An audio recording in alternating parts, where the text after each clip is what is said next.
a grande maioria dos investidores acaba cometendo esse tipo de erro. A tendência natural dessa galera é o seguinte: momentos de crise, momentos de incerteza, os investidores fazem o quê? Param de fazer aportes, eles param de investir, porque o momento ele é muito incerto. O momento gera muita insegurança. Enquanto isso, naqueles momentos em que as pessoas estão eufóricas, em que estão extremamente animadas, totalmente confiantes com o mercado, e adivinha o que essa galera faz? As pessoas voltam a fazer aportes. E aí que está o grande problema nessa história. Vou te dar um exemplo bem recente, você vai lembrar disso, tá? Em 2020, a Bolsa de Valores caiu bastante. Você deve lembrar. A Bolsa de Valores saiu de 118 mil pontos para 66 mil. Você precisa entender que quando algo sai de 118 mil para 66, quer dizer que ela caiu, né? Ela desvalorizou praticamente 50%.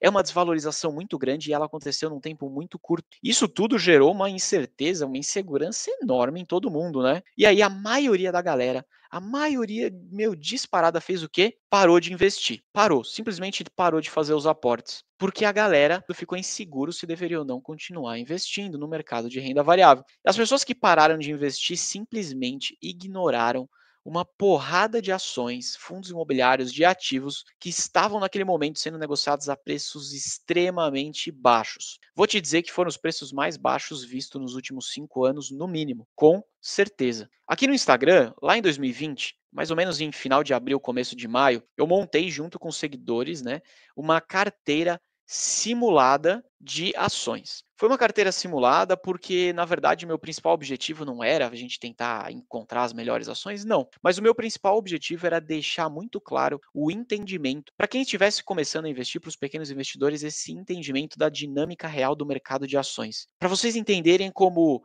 em dado momento, quando tudo está indo muito mal e a crise está pegando super alto, a gente consegue encontrar oportunidades excelentes. E quem, naqueles momentos de crise, conseguir ter a coragem e a tranquilidade de fazer investimentos e fazer boas escolhas, consegue sim trazer bastante valorização. Aquele momento era maio de 2020, então foi aquele momento em que eu fiz essa simulação. Nós escolhemos aí 8 ações para investir, foi através de votação e assim por diante. E aí o tempo tem passado desde então.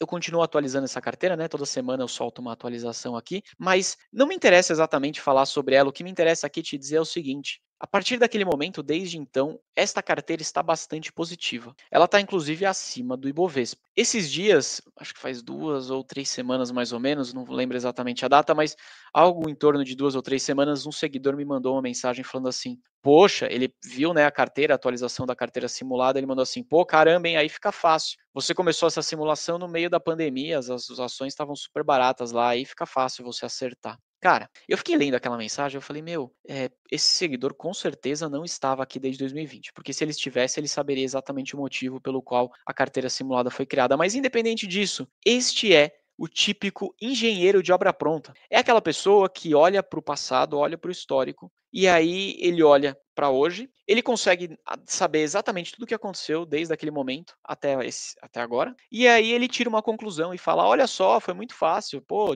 você começou uma carteira simulada lá no meio da pandemia, olha, lógico que o seu retorno ia estar bom. Ah, lógico que o retorno ia estar bom? Sério, me diga, me responda, será que este seguidor que me fez esse comentário, será que na época ali da pandemia ele estava investindo, aportando?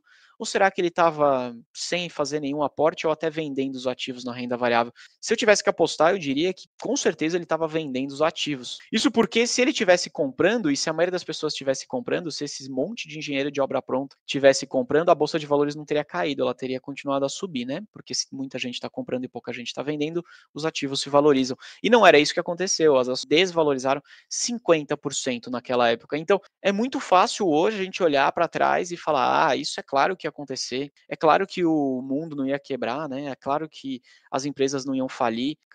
Tá bom, né? Falar isso hoje tá fácil, mas naquela época era muito difícil você conseguir ter essa tranquilidade de dizer. Então, o que eu consigo te dizer nesse momento é o seguinte: não seja um engenheiro de obra pronta, não fique olhando para o histórico e achando que as coisas são muito óbvias e claras. E aí, quando chega o momento de você viver em que você não consegue saber o que vai acontecer no futuro, você fica retraído, para de fazer seus aportes, para de investir e entra no movimento contrário àquele movimento que vai, de fato, conseguir alavancar e acelerar o seu crescimento de patrimônio e a valorização dos seus ativos. No momento que você está passando pela tempestade, parece que de verdade o barco vai afundar. Eu sei, eu já passei por algumas e eu senti isso também. Eu imagino que você também deve ter sentido. Parece que naquele momento a gente nunca mais vai sair daquela crise, que agora esta crise ela é totalmente diferente de todas as outras, porque agora é diferente. Essa é a frase que a gente costuma falar para nós mesmos. E essa de verdade é muita das frases que a gente lê nas notícias, escuta nos noticiários, assiste na televisão, exatamente no momento que a crise está acontecendo. Parece de fato que essa é diferente.